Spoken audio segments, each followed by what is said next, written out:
हे वाह लिसनर्स, कैसे हैं आप लोग। आ चुके हैं आप लोगों के लिए सोल 2 माय डेविल बॉस का न्यू एपिसोड। तो चलिए सर शुरू करते हैं। अब तक की कहानी में आप लोगों ने सुन लिया था कि श्रीजल जो इस वक्त अपने चिन्ह को अपने घुटने पर टिकाए हुए आहान को जैसे ही देखती है, वहीं आहान उससे गुस्से में पूछते हैं, क्या है, अब क्या चाहिए तुम्हें। श्रीजल जो जल्दी से अपनी नज़र को दूसरी तरफ करते हुए धीरे से अपना सर ना में हिलाते हुए कहती है, कुछ नहीं।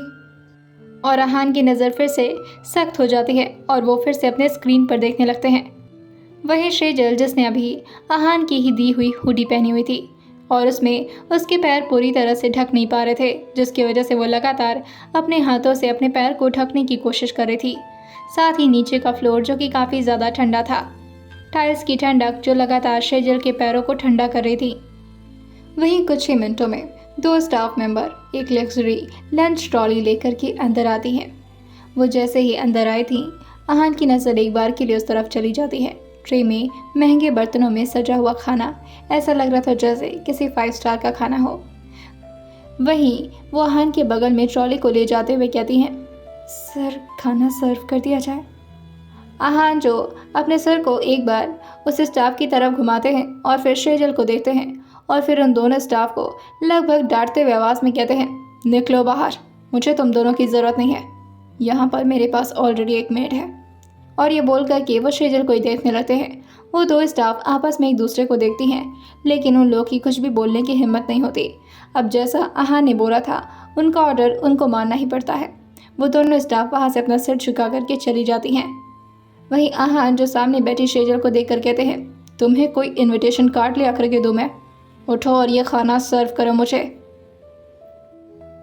श्रीजल के बदन अभी भी बहुत ज़्यादा कमज़ोरी महसूस कर पा रहे थे। वहीं आहान के कहने पर श्रीजल जो पीछे बेड के सहारे से खड़ी होती है और जल्दी जल्दी अपने होठी को नीचे करने की कोशिश करने लगती है। वैसे ये करने का ज़्यादा कोई फ़ायदा तो था नहीं, क्योंकि वो हुडी जो सिर्फ उसके थाई तक ही आ रही थी और वो भी अपर थाई तक। लगातार उसके इस तरह से हुडी खींचने की वजह से आहान एक बार फिर से उसकी तरफ देखते हुए कहते हैं, तुम्हें कोई काम अगर दिया जाए तो वो काम तुरंत किया करो। वहाँ पर खड़ी क्या हो, यहाँ आओ, मुझे खाना सर्व करो। श्रीजल जो अपने कदम को धीरे धीरे करके आहान की तरफ बढ़ा देती है। वो जैसे जैसे अपने एक एक कदम को उठा रही थी, उसे ऐसा लग रहा था जैसे वो कितना बड़ा बोझ उठा रही हो। उससे अपनी शरीर भी बैलेंस नहीं हो पा रही थी। वो काफ़ी लड़खड़ाते कदम से आगे बढ़ रही थी और वहीं वो ट्रॉली पर जाकर के एक प्लेट निकालती है और आहान के लिए खाना सर्व करना शुरू कर देती है। अब उसे आहान के डोज का तो कोई अंदाज़ा था नहीं और ना ही उसके अंदर इतनी हिम्मत थी कि वो आहान को डिस्टर्ब करके उनसे पूछ पाए, जिसकी वजह से वो अंदाजे से ही खाना निकाल देती है और आहान के बगल में प्लेट लेकर के खड़ी हो जाती है। वो जैसे ही प्लेट को टेबल पर रखने वाली होती है, आहान फिर से उसकी तरफ देखते हुए कहते हैं, थोड़ा देर ऐसे खड़ी नहीं रह सकती तुम? दिख नहीं रहा यहाँ पर मेरी इंपॉर्टेंट फाइल है, लैपटॉप है, मैं काम कर रहा हूँ। श्रीजल जो धीरे से अपना सिर हाँ में हिलाते हुए कहती है, हाँ मैं खड़ी रहती हूँ। आहान जो एक काफ़ी सक्सेसफुल बिजनेसमैन थे और उसका रीज़न सिर्फ ये था कि वो जब काम करते थे तो उन्हें और कोई चीज़ नज़र ही नहीं आती थी। वो अपने काम को लेकर बहुत ही ज़्यादा फोकस थे। वो श्रीजल को अपने ठीक बगल में खड़ा तो कर दिए थे, मगर आधे घंटे तक आहान की नज़र जो स्क्रीन से और उनके फाइल से हटती ही नहीं।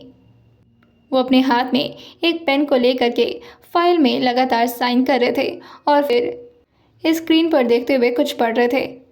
वहीं श्रीजल जिसकी हिम्मत नहीं होती कि वो आधे घंटे के बीच में एक बार भी आहान से कुछ कह सके।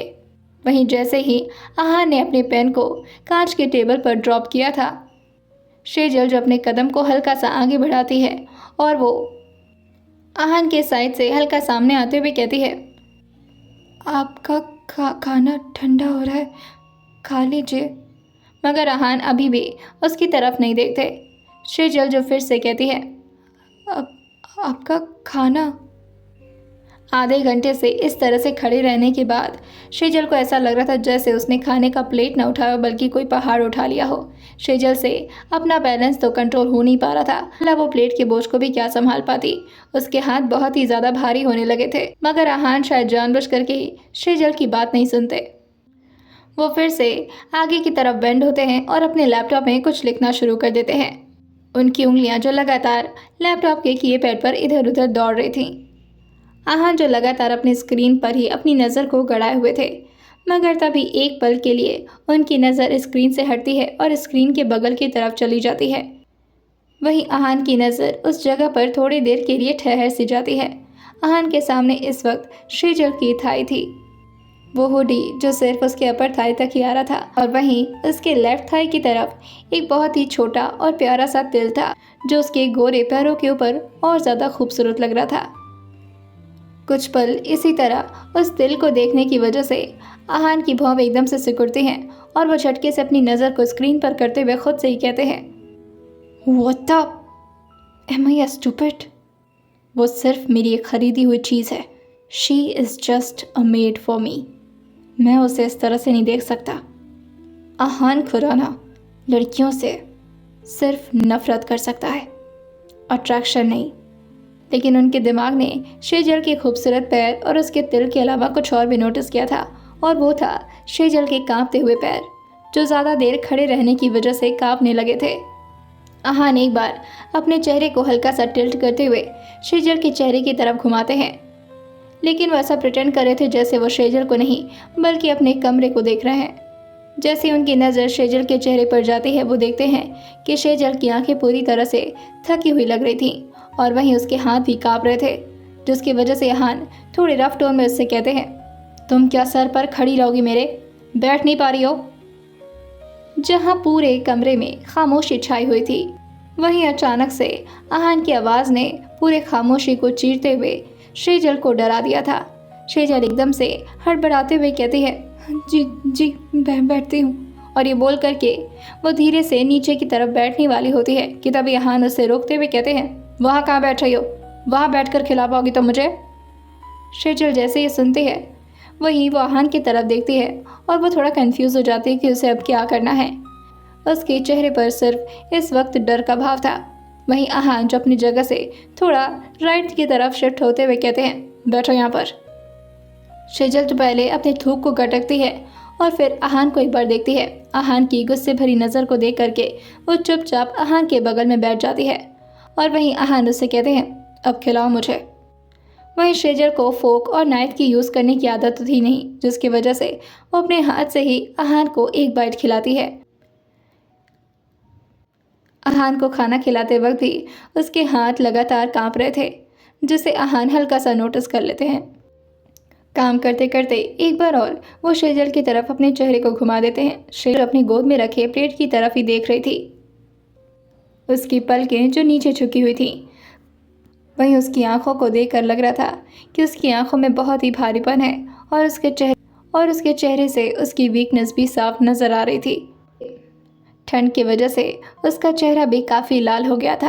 आहान जो एक बाइट और शेजल के हाथ से खाते हैं और अपनी उंगलियों को लैपटॉप के कीपैड पर दौड़ाते हुए उससे थोड़ा डांटते हुए कहते हैं, बस अब ये जूठा खाना तुम खुद खाओगी, मुझे और नहीं खाना। शेजल जो धीरे से कहती है, इन्हें तो भूख लगी थी, 2-3 बाइट में इनका पेट भर गया। आहान जो से देख कर कहते हैं, अब ये सारा खाना तुम ख़त्म करोगी, और हाँ, खाना वेस्ट नहीं होना चाहिए, जितना है प्लेट में सब ख़त्म करना है तुम्हें। शेजल जो धीरे से कहती है, जी ठीक है, और ये बोल करके वो काउच के हैंड रेस्ट पर अपना हाथ रखती है और उसके सहारे उठते हुए अपने हाथ में प्लेट लेकर के नीचे बैठने जा रही होती है। मगर आहान, कहाँ जा रही हो? शेजल अभी पूरी तरह से उठी नहीं थी कि तभी आहान ने उसे बोल दिया था। शेजल जो नीचे की तरफ इशारा करते हुए कहती है, खाना खाने जा रही थी। खड़े होते हुए अपने हाथ से लगातार हुडी को नीचे खींचे जा रही थी। आहान की नज़र फिर से शेजल के ठीक उसके थाई के पास चले जाते हैं, जिससे शेजल भी उनकी नज़रों को नोटिस करती है और जल्दी से अपने हाथ से अपने पैरों को ढकने की कोशिश करने लगती है, मगर इसका कोई फ़ायदा तो था ही नहीं। आहान जो उसे घूर कर देखते हैं और कहते हैं, चुपचाप से यहीं बैठो, शर्म आ रही है बैठने में या कोई दिक्कत हो रही है? शेजल जो कहती है, नहीं कोई दिक्कत नहीं हो रही। आहान जो कहते हैं, तो यहीं पर बैठो, और वो मन में ही खुद से कहते हैं, नीचे टाइल्स इतना ठंडा है, अभी पता चले फिर से तबीयत खराब हो जाए, और उस डॉक्टर का लेक्चर मुझे दोबारा नहीं सुनना। वहीं शेजल बैठे हुए एक एक बाइट अपने मुंह में डाल रही थी। उसे काफ़ी ज़ोर से भूख लगी थी और वहीं इतना अच्छा खाना उसे कभी भी नसीब नहीं हुआ था जब से उसके मॉम डैड की डेथ हुई थी। वही फाइल में साइन करते हुए अहान की नज़र फिर से एक बार शेजल के चेहरे की तरफ चली जाती है। वो उसके शरीर को देखते हैं और उनके दिमाग में कुछ आता है। वो ठीक शेजल के पीछे लगे एसी की तरफ देखते हैं और रिमोट लेते हुए शांति से एसी को तुरंत ही ऑफ कर देते हैं। बाहर का मौसम आज वैसे भी काफ़ी ठंडा था। जैसे ही शेजल ये नोटिस करती है कि अहान ने ठीक उसके पीछे की एसी ऑफ कर दी है, शेजल को बहुत ही उससे राहत मिली थी, क्योंकि शेजल को लगातार उस एसी की हवा को महसूस करना पड़ रहा था, जो कि उसको और ज़्यादा ठंडा लगवा रहा था। धीरे धीरे करते हुए शेजल पूरे प्लेट के खाने को ऑलमोस्ट फिनिश कर चुकी थी और अब जाकर के उसे अपने शरीर में थोड़ी ताकत महसूस हो रही थी। वहीं अहान जो काउच के बैकरेस्ट की तरफ अपने बैक को लीन करते हैं और अपने दोनों आर्म्स को ले जा करके अपने सिर के पीछे टेक लगा देते हैं। वो अपने बाल को थोड़ा सेट करते हैं और फिर सीधा बैठते हुए अपनी आंखों को बंद करके अपने 2 फिंगर से अपने ब्रेन के साइड में खुद को ही हल्का हल्का मसाज देने लगते हैं। वही शेजल जो अहान की हर एक छोटी से छोटी हरकतों को नोटिस कर रही थी, वो चोरी चोरी अपनी नज़र करके अहान को देखे जा रही थी, क्योंकि अगर अहान को पता चलता कि शेजल उन्हें इस तरह से देख रही है तो अहान फिर से उसको डांट लगाते। शेजल ने अपने खाने को ख़त्म कर लिया था। वहीं अब उसे नहीं पता था कि आगे उसे क्या करना है, क्योंकि उसके अंदर इतनी हिम्मत तो थी नहीं कि वो नीचे इस ट्रॉली और अपने प्लेट को ले जाए। अहान जो गहरी सांस भरते हैं और काउच से उठ जाते हैं। वहीं अहान जैसे ही उठते हैं, शेजल भी झटके से उठ जाती है। उसके बुआ के घर में जब भी उसके सामने उसकी बुआ, फूफा या सुहाना खड़ी होती थी, तुरंत ही शेजल को भी खड़ा होना होता था, क्योंकि एक बार बुआ जी उसके सामने खड़ी होती हैं और शेजल बैठी रह जाती है, जिसकी वजह से उसकी बुआ जी उसको बहुत ज़्यादा टॉर्चर की थी। और इसी डर से शेजल को ये काफ़ी अच्छे से दिमाग में बैठ गया था कि अगर उसके सामने उसका कोई बड़ा खड़ा होता है तो उसे भी चुपचाप से खड़ा हो जाना होता है। वहीं अहान जो अपने लैपटॉप को अपने हाथ में लेते हैं और उसे ले जा करके अपने रूम के अटैच्ड स्टडी रूम में रख देते हैं। उनके हाथ में वो फाइल भी थी, जिसे वो ले जा करके ड्रॉअर के अंदर डाल देते हैं। अब उन्हें रेस्ट करना था और वो जैसे ही रेस्ट करने के लिए अपने बेड के पास आ ही रहे होते हैं कि तभी शेजल जो अपनी पूरी ताकत लगाते हुए कहती है, रुकिए। जैसे ही शेजल ने इतना बोला था, अहान के कदम एकदम से रुक जाते हैं और वो घूर करके शेजल को देखते हुए कहते हैं, क्या है? शेजल जो अहान के सामने अपने सिर को नीचे करते हुए कहती है, वो आपने बेडशीट बदलने के लिए कहा था, आप शायद भूल गए। अहान जो कहते हैं, तो तुरंत बदलो इसे, मुझे नींद आ रही है। शेजल जो कहती है, हाँ मैं आती हूँ। और ये बोल करके वो ट्रॉली के नीचे फ्लोर पर उस प्लेट को रखती है और बाथरूम में अपने हैंड वॉश करने के लिए चली जाती है। अब शेजल को तो पता नहीं था कि बेडशीट कहाँ पर है। वो जैसे ही बाहर आती है, वो अहान को देखने लगती है। अहान जो से कहते हैं, अब क्या है, जल्दी करो। शेजल जो कहती है, बेडशीट कहाँ है? अहान जो कहते हैं, तुम्हें अगर कोई चीज़ चाहिए होता तो पूछ तो लिया करो कम से कम, ऐसे मेरा मुंह क्या देख रही हो? अपने बगल के ड्रॉअर को खोलो। शेजल जो ड्रॉअर को ओपन करती है तो उसमें उसे बेडशीट मिल जाता है और तुरंत ही शेजल उस बेडशीट को हटाती है और दूसरे नए बेडशीट को उस मैट्रेस के ऊपर डाल देती है। अहान जो से कहते हैं, तुम्हारे यूज्ड मैट्रेस पर भी मुझे सोने का मन नहीं कर रहा। और ये बोल करके वो काफ़ी गुस्से में झंझलाते हुए टेबल के पास आते हैं और अपने फ़ोन को उठा करके नीचे स्टाफ को कॉल करते हुए कहते हैं, स्टोर रूम में जो नया मैट्रेस रखा हुआ है उसे लेकर के आओ। नीचे से स्टाफ जो तुरंत ही उनकी बात सुनते हुए कहती हैं, जी सर, हम लेकर आते हैं। वहीं लगभग 3 से 4 स्टाफ जो उस मैट्रेस को उठा करके रूम के अंदर आती हैं।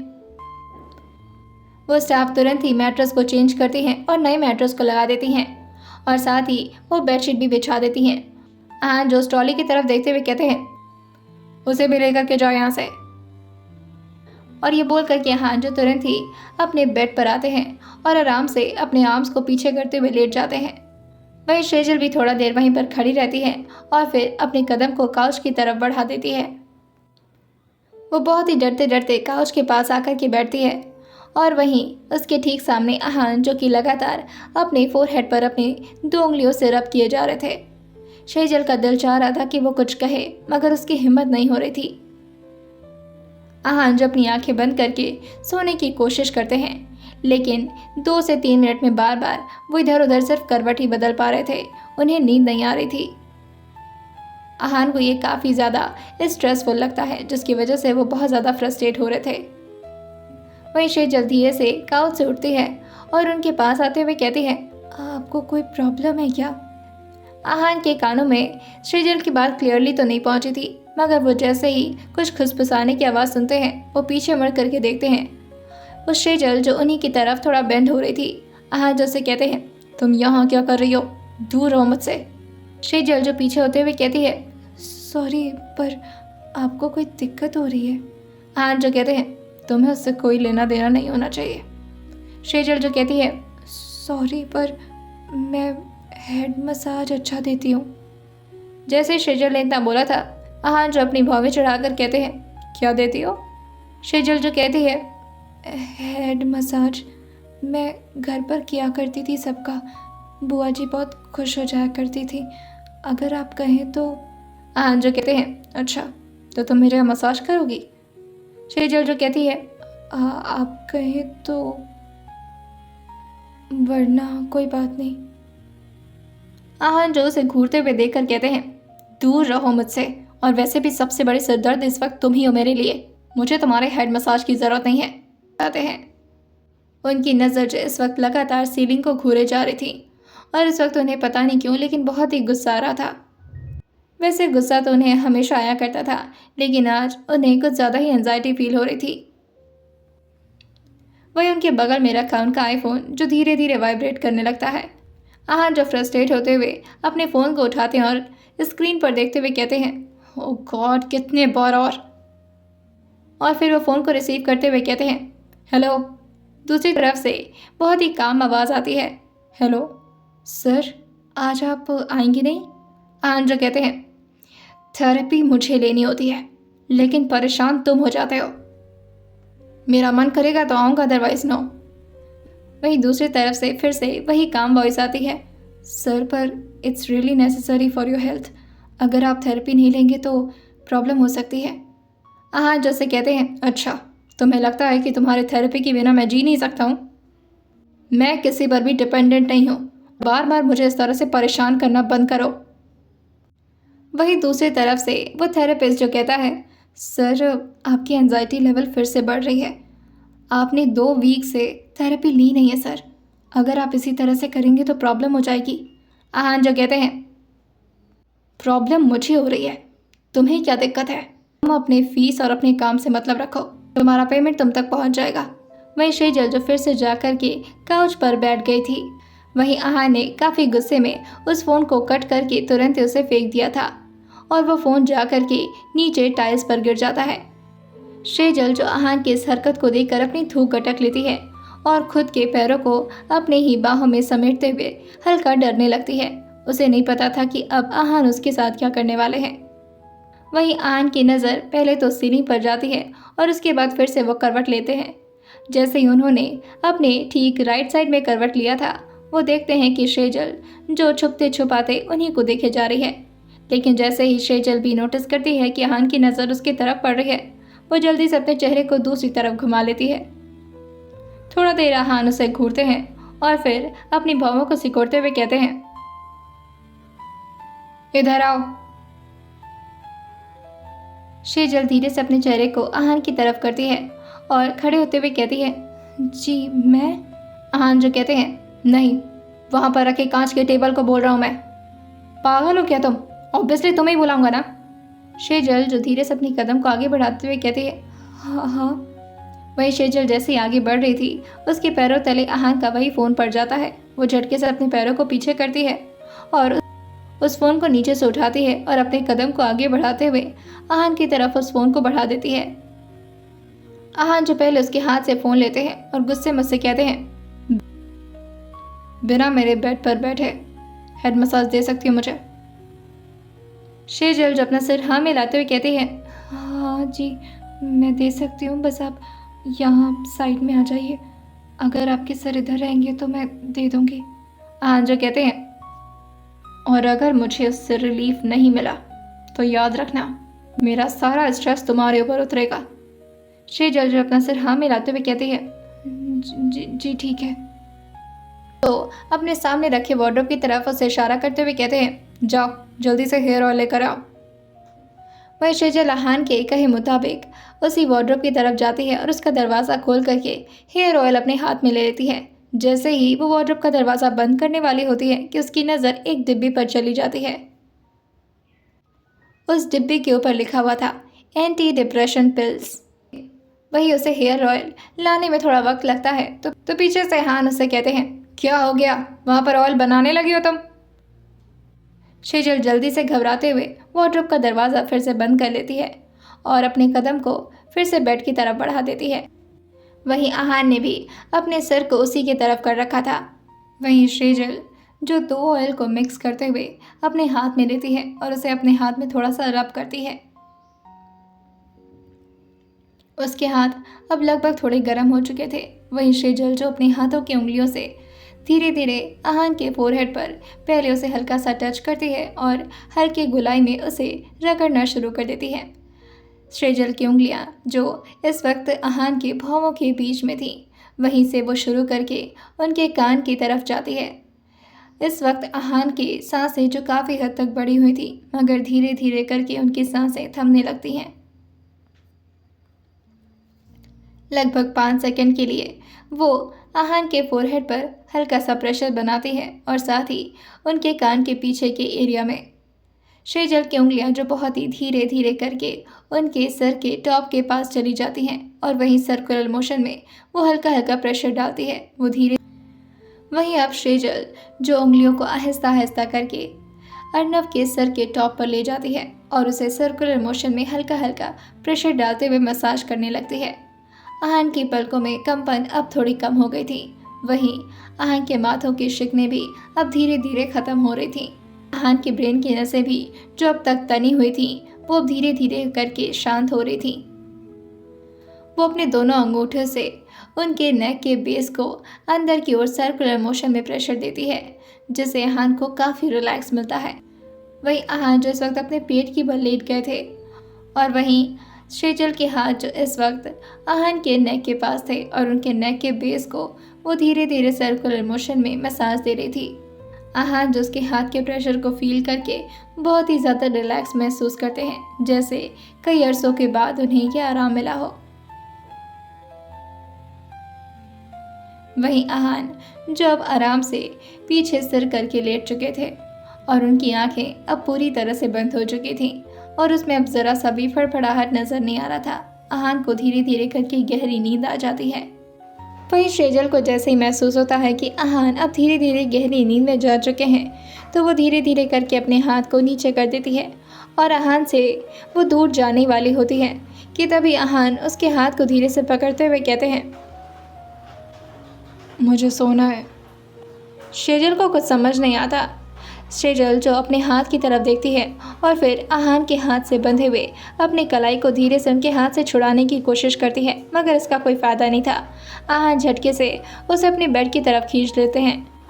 शेजल जो तुरंत ही थोड़ा घबरा गई थी और लगातार अपने पैरों को ढकने की कोशिश कर रही थी। वहीं आहान जो अपने सिर को पिलो से हटा करके शेजल के थाई पर ले आकर के रख देते हैं और शेजल के हाथ को वो अपने फोरहेड पर रख देते हैं। शेजल भी बेड के सिरहाने से टेक लगा चुकी थी और जैसे ही आहान के सिर उसके थाई पर पड़े थे, उसे यह एहसास बहुत ही अजीब लगता है, मगर वो क्या कर सकती थी। अब उसकी इतनी तो हिम्मत थी नहीं कि आहान के सर को वो अपनी गोद से हटा सके। वहीं आहान की आंखें इस वक्त बंद थी और वो अपने होठों से धीरे से कहते हैं, ऐसे ही अपने हाथ को मेरे बाल पर फेरती रहो, मुझे अच्छा लग रहा है। आहान की बात सुन करके शेजल जो धीरे धीरे वैसा ही करती है। वो फोरहेड से ले जा कर के आहान के बालों के पीछे तक अपने हाथ को फेरने लगती है, जिससे आहान को बहुत ही रिलैक्स मिल रहा था। और उनके चेहरे पर अनजानी मुस्कान छा जाती है। आइए जानते हैं आखिर क्यों लेते थे आहान डिप्रेशन की गोलियां और क्या थी उनकी ज़िंदगी की इतनी बड़ी तकलीफ जिसे वो सबसे छुपाते फिरते थे। आइए जानते हैं इसे आने वाले एपिसोड में और सुनते रहिए सो टू डेविल बॉस सिर्फ और सिर्फ स्टोरी विद सौम्या के साथ।